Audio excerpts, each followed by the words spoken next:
गाथा को 5 मुख्य भागों में विभाजित किया है। समुद्र मंथन, अमृत की खोज। 1.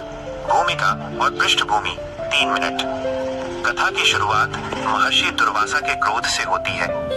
एक बार दुर्वासा ऋषि ने देवराज इंद्र को अपनी दिव्य माला भेंट की, लेकिन इंद्र ने अहंकारवश उसे अपने हाथी ऐरावत के मस्तक पर रख दिया। हाथी ने उसे पैरों तले कुचल दिया। इससे क्रोधित होकर दुर्वासा ने देवताओं को श्रीहीन, शक्ति और वैभव खोने होने का श्राप दे दिया। शक्ति क्षीण होते ही दैत्यों ने स्वर्ग पर आक्रमण कर दिया और इंद्र का सिंहासन छीन लिया। असहाय देवता भगवान विष्णु के पास पहुंचे।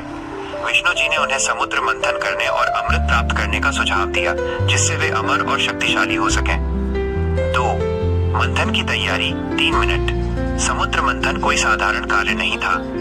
इसके लिए देवताओं ने अपने शत्रुओं यानी असुरों राजा बलि के नेतृत्व में से संधि की।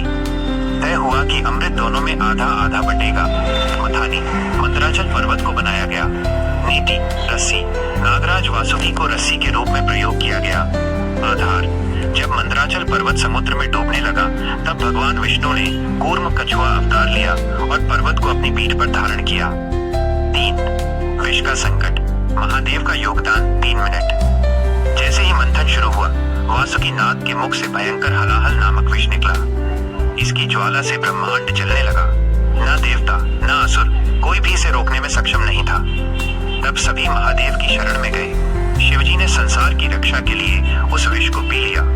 माता पार्वती ने विष को उनके गले से नीचे नहीं उतरने दिया, जिससे उनका कंठ नीला पड़ गया और वे नीलकंठ कहलाए। 4. 14 रत्नों की उत्पत्ति 4 मिनट। मंथन जारी रहा और समुद्र से एक एक करके 14 अनमोल रत्न निकले। 1. हलाहल विष शिवजी ने ग्रहण किया। 2. कामधेनु गाय ऋषियों को दी गई। 3. उच्चैश्रवा घोड़ा दैत्यराज बलि ने लिया। 4. ऐरावत हाथी इंद्र ने स्वीकार किया। 5. कौस्तुभ मणि भगवान विष्णु ने धारण की। 6. पारिजात वृक्ष स्वर्ग में स्थापित हुआ। 7. अप्सरा रंभा स्वर्ग लोक गई। 8. देवी लक्ष्मी विष्णु जी का वरण किया। 9. वारुणी मदिरा असुरों ने ली। 10. चंद्रमा शिवजी ने मस्तक पर धारण किया। 11. धनुष सारंग विष्णु जी को मिला। 12. शंख पांचजन्य विष्णु जी को मिला। 13. धन्वंतरी वैद्य आयुर्वेद के प्रवर्तक जो अमृत कलश लेकर प्रकट हुए। 14. अमृत जिसके लिए पूरा मंथन हुआ। 5. मोहिनी अवतार और निष्कर्ष 2 मिनट। अमृत निकलते ही असुर उसे लेकर भागने लगे। तब भगवान विष्णु ने मोहिनी रूप धारण किया। अपनी सुंदरता से असुरों को मोहित कर उन्होंने देवताओं को अमृत पिलाना शुरू किया। राहु नामक असुर ने रूप बदलकर अमृत पी लिया था, जिसका सिर विष्णु जी ने काट दिया, जो राहु केतु बने। अंततः देवता अमर हुए और असुरों को पराजित कर अपना खोया वैभव वापस पाया।